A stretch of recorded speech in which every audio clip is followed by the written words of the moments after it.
Farida Kemirembe urukoro umurimo go kubija omutawone yacegegwa nagira ngo kwega imirimo yebwe mikono kimuhwerire cyango okwebisaho hamwe no kwetungura ogwa kashomera hantekateke ya government ya Skilling Uganda bwa nyuma yo kutongoza bwaho muri Chenjojo abimuhariyebi hari kuno umurimo nkoziraho sente zange nagura hembuzi zange mukaga embata zange 12 nekini nyagura hesimu yange smartphone yani mugirora nenyambaho ku design ya internet ogunasimo mwebembezi wihanga ahabwo kutaho amatendekero gebye mukono ombyange bitari mumwe na bimwe agara kumanywa nka Skilling Hub isimo mukuru president wihanga abo kuteka mwamanya akasupporting isomero letu lya Kijwiga itwe nkaitwa abana abari batakwesobora tukasomera busa tukasente kora naye muije hanyuma nintera abasiki bagenzi banga baliyo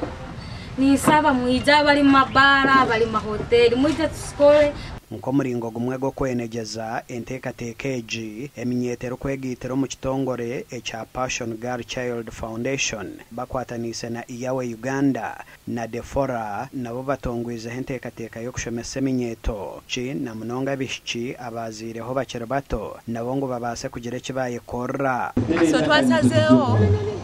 tukolagane n'abantu b'Ekyegegwa kubanga nakyo twakola survey ya research tuyinayo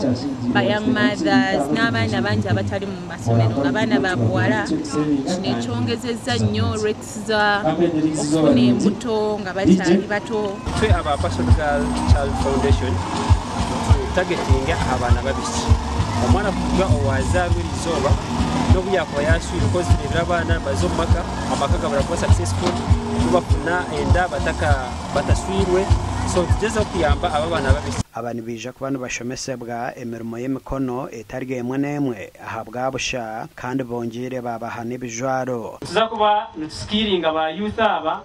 tukubegesa gukora liquid soap tukubegesa gukora reusable sanitary pads